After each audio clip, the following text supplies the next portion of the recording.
Hello, my friends, and welcome back. PlayStation Live from E3. The first day is almost over. Almost done. And what better way to put that period on the sentence than to talk about Call of Duty Black Ops 4 with David Vonderhaar, the studio design director at Treyarch. That's very well done. Sir, welcome to the program. Ramon Russell joining us as well. Back again. Dude, you guys got a nice set. Yeah, it's okay. It's a nice setup. pretty isn't nice. it? I think it brings out the blue in my logo. Yeah, there it is. Right Brings there. out the blue in your eyes. We have a lot to talk about because you guys have been showing off kind of the sort of core pillars of Call of Duty Black Ops 4, which we will kind of talk about in turn. We had some great footage that you guys have shown off recently in your trailers. We'll get to that in just a second. But David, let me just ask you right off the bat. Sure. The core philosophy, the thing that is most important that you guys wanted to accomplish with this chapter of Black Ops, Yeah. how would you describe that? What a journey, right? 10 plus years, 3 games. Where do you go from there? Lots of fans, lots of perspectives about that. And ultimately, this game is definitely a celebration of things that Black Ops players love, not just 1, not just 2, not just 3. Right? That's why you see 3 Zombies experiences, you see the evolution of the multiplayer, and you see something brand new, which fans ask us, what are you going to do that's new with Blackout? So ultimately, it boils down to almost this simply, hey, this is a game made for Black Ops fans, and the things that they most love about playing Black Ops games, and it's more of that, and that's it. That's what we did. That's what we set out to do, and that feels good, right? But not many people have the problem of 10 years and 3 games of fans loving. And you've been along for the ride for a while, as we discussed Yes. backstage. You see it with my hair. No, it looks good. Game It's development. good. You accomplished it all with the I'm beard. pushing it this way. Yeah, exactly. See that? Yeah, like that. We talked a little, you alluded to it, but you guys have a huge multiplayer suite, which I want to get to the nitty gritty on soon. I like that. You guys have basically your biggest day one offering on zombies ever. 3 giant zombies. 3 giant extent. We'll get to that in a second. And you have your Battle Royale inspired Blackout mode, which we're not going to get to a lot today. That'll be in the future, but maybe I can have you talk just a tiny little sneak peek. A little morsel. And let's start showing It's late in the folks. day. Yeah. I might make mistakes. You could do it. Let's give the people that are watching on stage, I want to roll some of the footage that we have today. But David, talk a little bit about kind of the goals with multiplayer this time around, because there's a huge embracing of the specialist design in this chapter of Black Ops. Yeah, correct? yeah. I mean, specialists play a big role in throughout the game, obviously. But in this context, what we're talking about is taking the specialists that we started with in Black Ops 3. There are new specialists. All specialists are rebuilt or reimagined where they need to be. And everything they have is very grounded and realistic. It's not fantastical in any way. And the main motivation for all this, though, leads to the point where the game is a very tactical style game. It's a 5-on-5, not a 6-on-6. Team composition matters because you cannot have 15 ruins in the game, right? You can have 1 ruin on your side. So how that team kind of aligns up with the specialist and what they can do is simplified and pure, but it's still very much a Call of Duty game. You still have create a class. You're still selecting weapons and their attachments. You still have wild cards and score streaks and all the things that you'd expect out of a Black Ops or a Call of Duty game is all there still. But the specialists bring that tactical aspect of the game, slow the game pace down a little bit, create decision making in that loop with the healing as its own mechanic now. The fog of war changes and a lot more. Right, so you talked about customization. So the Pick 10 returns. Can you tell us how it's changing and how it's staying the same in Black Ops 4? Yeah, so there's a couple at the highest level. The main change is that every weapon, right, is, if you play a lot of Call of Duty, you would know that like every assault rifle pretty much has the same attachments across the base. So one change is that every single weapon is its own little character or brand, or we say snowflake. And it makes it like this kind of unique element of it to itself, right? It's like, this is the rifle that is good for, say, long range. So no other rifle can ever be as good at that long range as that rifle is when it's got all the attachments. That's sort of at that weapon level. And then more specifically, if you look down, because you don't have what we call right bumper or left bumper, right, or R1 or L1 kind of throws, what you end up with is a category of things called sort of equipment, and in this case gear, and gear is very high power band item stuff. So things like the ability to take armor onto the character, right? Or the ability to do stim shot, which is heal yourself faster. So these are like super, what we like to say, super chunky choices in the creative class system that matter. And then on top of this, every specialist has an item in creative class that no other character in creative class can use. So in the case of like Ruin, it's the grapple gun. That's a choice, but you can actually opt out of that and go for more traditionalized equipment as well. So create a class is pick 10. It's what you know, but the gear category, the changes in how we think about weapons, and then the ability to actually opt out of certain types of categories of equipment that only your character or your specialist could have in the first place. All that's a way you evolve create a class and pick 10 to service the specialist design, to service the tactical game. Nice. So you've talked about customization and really focusing on Black Ops 4, really boiling down to what the core Black Ops experiences is. And so you've added this new mechanic where there's no more auto heal. Yeah, right? Right. Can you talk to us about that? Yeah, a couple different things about this. I mean, there's a character that is a medic class, and that helps other players heal. Healing itself has changed in the way that you mentioned, in which it doesn't just auto-regen as you would expect it to. You actually have to initiate that with L1.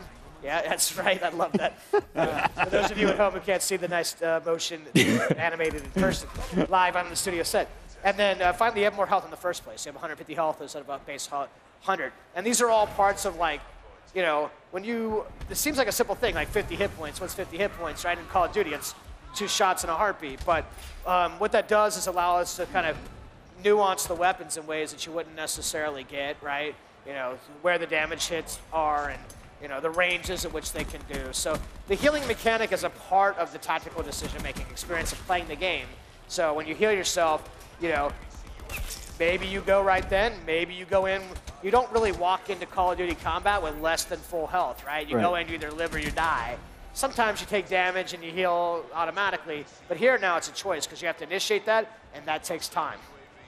I'm kind of a nerd for class design in games, and the specialists, as you were saying, lean in a lot to that. And I'm wondering if you rewind the clock and go back early in your development cycle on Black Ops 4, what does it look like inside the studio when you guys are trying to create very unique feeling, classes or specialists? Yeah, so please. Yeah, sorry, I was winding back the clock and going, oh man. Yes, the beard is getting shorter and shorter. Yep, rolling into your my face. hair was there. It's getting longer and longer. It's like I had hair, and everything was fine. Yeah, everything's fine. Everything's fine. It's actually pretty fascinating because we actually start in these really high-level places. Like, if you look at the very first design document for Ruin, right?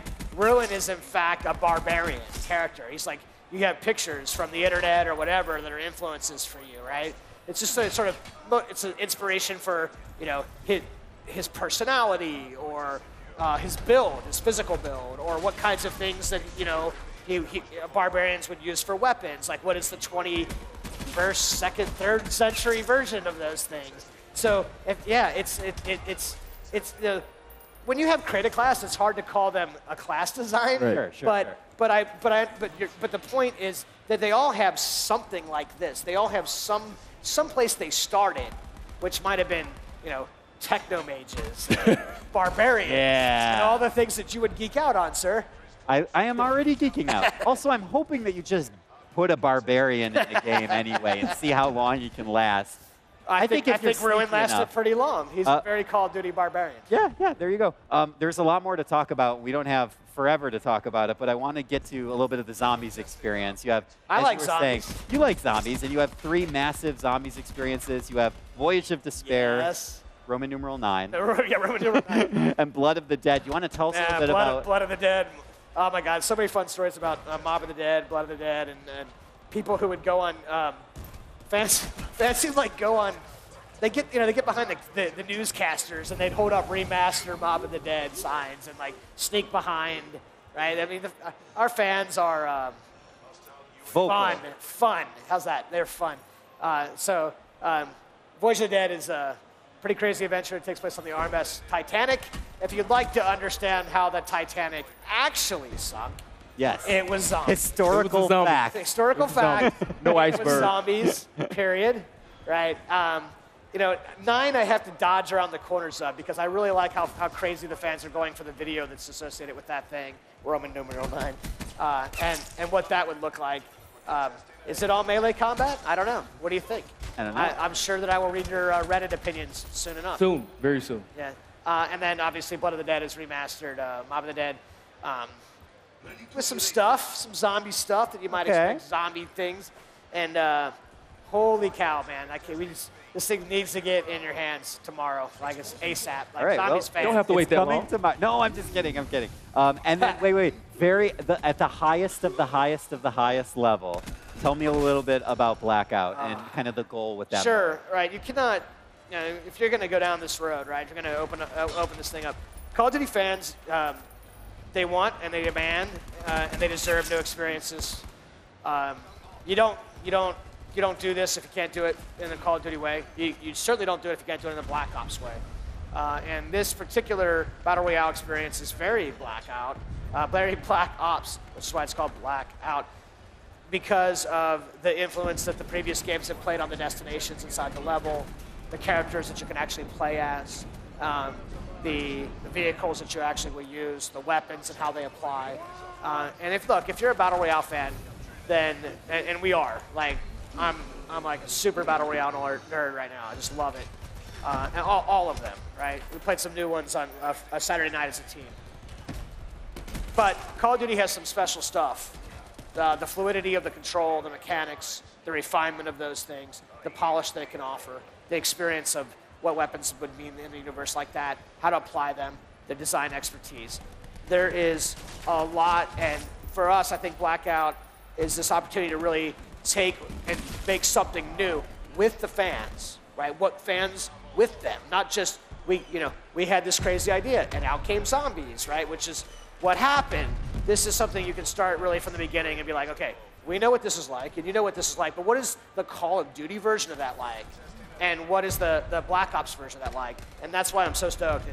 And I can't talk about it because when we do talk about it, we're really going to be talking about it because when we talk about how does this thing evolve with you, the fans, because that's what that thing is, for sure. Awesome. For sure. Good answer. You avoided the spoilers. Yep, that's the perfect way to end it, man. David Vonderhaar, the studio design director of Treyarch. I remembered all the words. That's a lot. David, thank you so much for joining us. Thank you for showing off Black Ops 4. And Are you guys going to close the show next? Maybe. Maybe. Maybe. Can we like, can I close the show, like, but not really? You can how about you fake pretend close- it? yeah. Do Right. do like Right a there. quick pretend of the show. Thank you, everybody, for watching. It's PlayStation Live. Live from E3. PlayStation Live at E3. I hope you enjoyed the show. Oh my gosh, it That was was so perfect. professional. You guys are out of a job. It was perfect. Everyone, thank you so much for joining us. And everyone at home, we are almost done with our day one of programming. We have more tomorrow starting at 10 a.m. Pacific. But until then, stay with us for just a few minutes. We'll be right back. PlayStation